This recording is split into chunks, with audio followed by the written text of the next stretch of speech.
Hi, everyone. My name is Lisa Beach, and I'm a 4th through 6th grade virtual teacher at a virtual school here in Kansas. My tutorial today will introduce you to digital citizenship curriculum from Common Sense Education.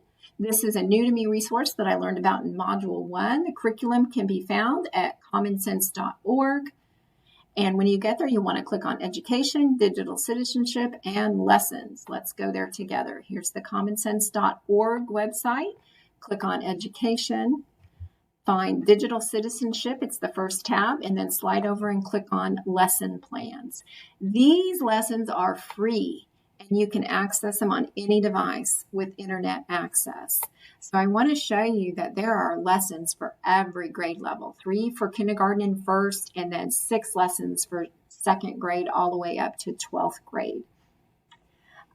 If you are a Nearpod user, they have teamed with Common Sense Media, and they have these digital citizenship lessons in their platform using their tools. So I highly recommend those if you have access to Nearpod.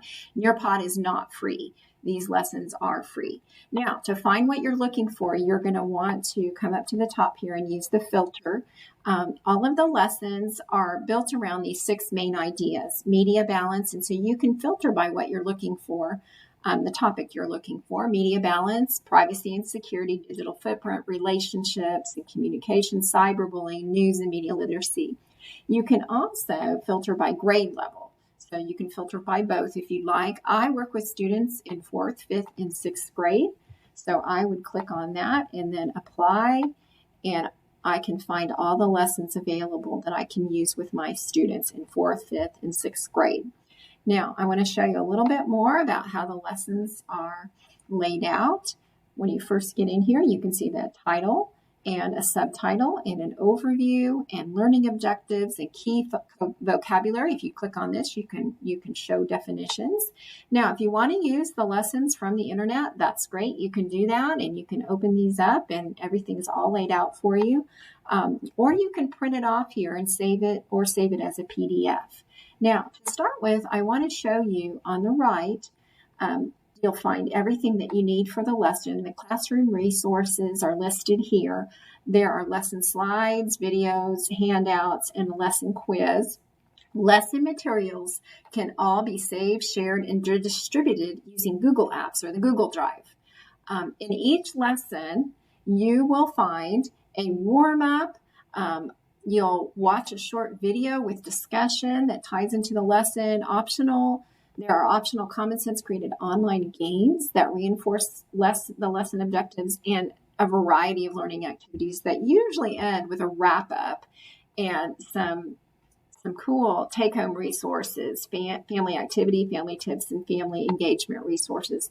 The first time, the videos are also accessible in the lesson and also up here, and they are easy to access just straight from this website. They don't take you to YouTube or any other place. So the first time you log in, you need to sign in or join to unlock it. And if you have a Google account, I highly recommend that you sign in with Google, since a lot of the resources, or most of the resources, are Google Apps. And then, voila, you have access to all the resources, and you can get started. Now, formative assessment is also built into the lessons through handouts, exit activities, Google form quizzes, and other activities to check learning.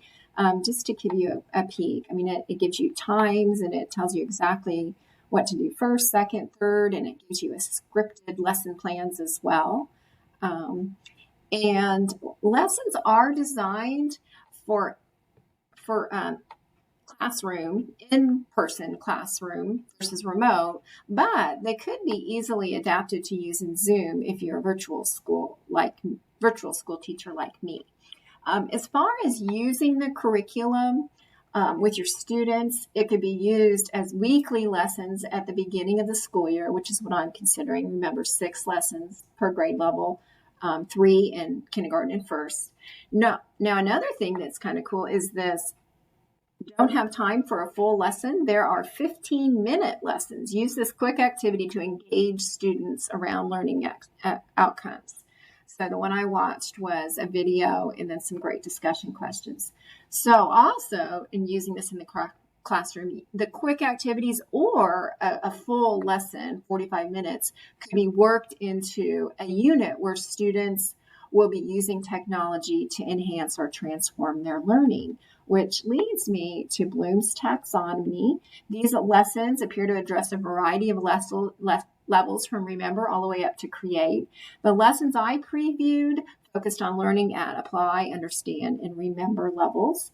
And then the Sammer model, the lessons seem to focus on enhancing learning at the substitution and augmentation levels with some modification and redefinition, and certainly the potential for you as a teacher to enrich the lesson at the transformation level.